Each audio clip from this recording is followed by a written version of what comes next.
The Day Snuffy Had the Sniffles, featuring Jim Henson's Sesame Street puppet. Welcome to Storytime with Miss Suzanne. Let's start a reading adventure together.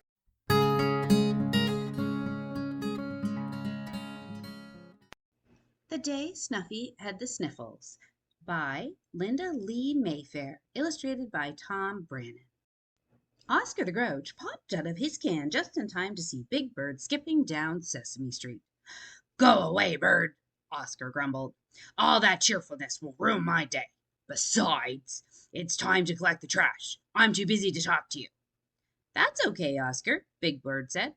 "I'm in a big hurry to get to Snuffy's house so I can cheer him up. He has the sniffles." "Grouches don't know anything about cheering anybody up," said Oscar. "But we do know a lot about Sniffles. I have just the thing for you to take the old snuffle nose. Wait here."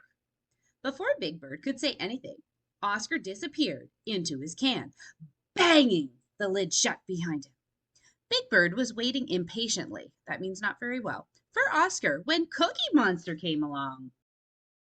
"What's the matter?" Cookie asked Big Bird. "Somebody eat all your cookies." "Worse than that," Big Bird said. "Snuffy's got the sniffles and can't come out to play. I'm waiting for Oscar. He has a surprise for me to take to Snuffy." "Cheer up, Surprise," Cookie Monster said. "Wait here." He left in such a rush that he nearly ran into Bert. As soon as Bert heard that Snuffy had the sniffles, he told Big Bird, "I know just the thing to cheer up a sniffy snuffleupagus. Wait here."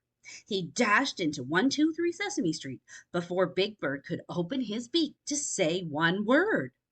Big Bird plopped down on the steps next to Oscar's can. "At this rate, I'll never get to see Snuffy," he said. He tapped his foot. He stood up. He paced back and forth. He sat down. Then he did the same thing all over again. Big Bird is having a very hard time waiting.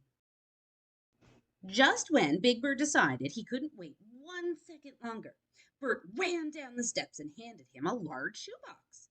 Big Bird peeked inside. "It's my bottle cap collection," Bert said proudly.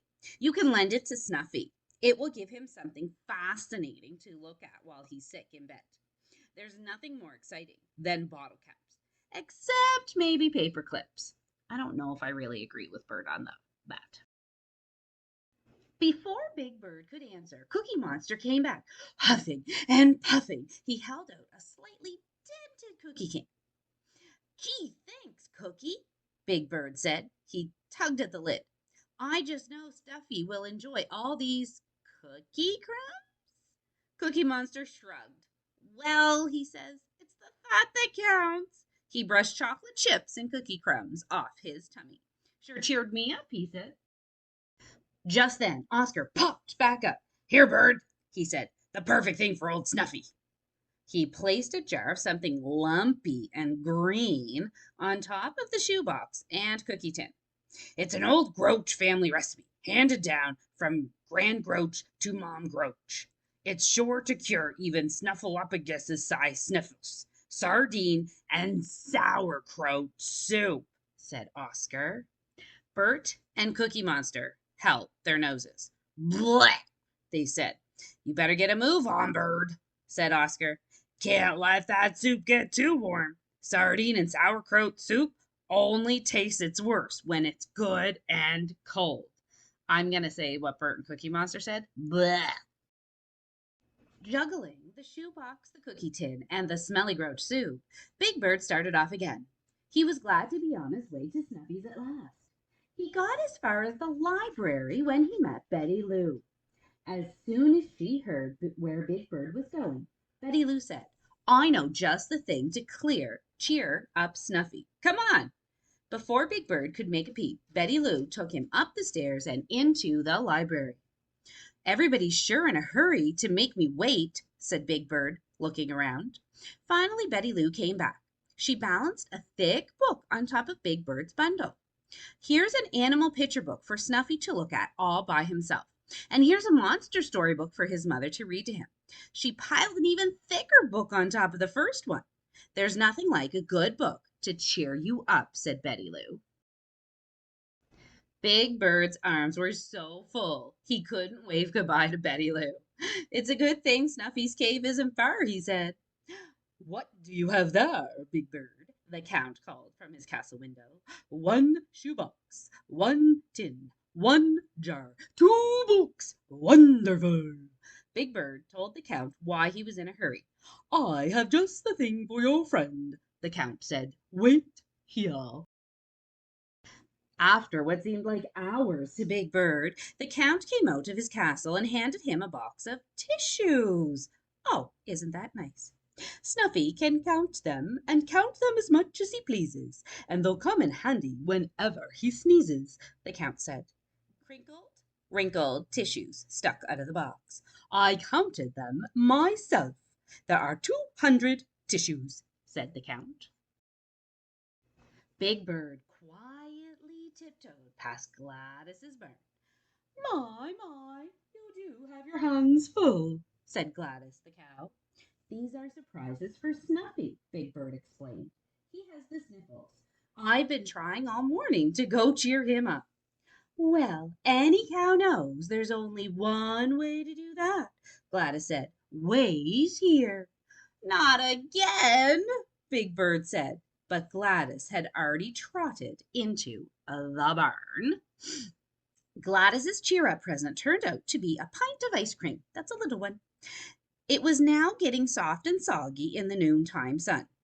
Nothing puts you in a good mood like ice cream, Gladys said. Her bell tinkled as she balanced the squishy ice cream carton on top of the wrinkled tissues and the books and the jar and the empty cookie tin and the shoebox. Big Bird watched the sticky pink drops fall plop onto his toes. It's strawberry, Gladys explained. At last, Big Bird made it to Snuffy's cave without dropping a single present. He pushed open the front door with his foot. Then he had a terrible thought. I brought all these presents for Snuffy, and not a single one of them is from me. I forgot to bring Snuffy a present. Big Bird sighed a deep sigh and shifted the slippery pile of presents. I hope Snuffy won't be too disappointed, he said. And there was Snuffy, propped up on a huge stuffed pillow in his snuffleupagus-sized bed. On a tray in front of him was a glass of orange juice, a box of cough drops, a coloring book, and a box of crayons. Snuffy had an ice pack on his head and a thermometer sticking out of his mouth. Mrs. Snuffleupagus took the thermometer out of Snuffy's mouth and studied it for a moment. No more fever, she said. She took a bottle and measured the thick orange Sniffles medicine onto a spoon. Snuffy swallowed it all. Mrs. Snuffleupagus gave him a big hug. Cheer up, son, she told him. You'll be out of that bed in no time. Oh, no, Big Bird said. The chair of surprises were slipping from his grasp. Choo! Snuffy sneezed, a gigantic snuffle sneeze that rattled everything in the room. The presents crashed to the floor. Oh, dear, said Mrs. Snuffleupagus. Big Bird stood in the doorway, feeling sadder than ever. How could he cheer up Snuffy now? Snuffy blew his snuffle on a handkerchief the size of a tablecloth. Then he smiled at Big Bird. Oh, Bird, he snuffled, how did you guess what I wanted to cheer me up? Big Bird stared at the mess on the floor. What's that, Snuffy? He asked. The bottle caps? The cookie crumbs? The melted ice cream? Or the sardine and sauerkraut soup? No, Bird, said Snuffy. A visit from you. That cheered up Big Bird, too. The end. I'm so glad that Big Bird figured out what would make Snuffy feel the best when Snuffy was sick. I know that when I feel sick, I like to have some things too, like some cough medicine or just some company sometimes is all you need, but lots of rest, right, my friends? Yes, lots of rest when we're feeling sick. Thank you for joining me, my friends, today as we read The Day Snuffy Had the Sniffles. I hope you all have a great day, stay nice and healthy, and get to play in this warm weather. And we'll see you next time on Storytime with Miss Suzanne. Have a great day. Bye-bye.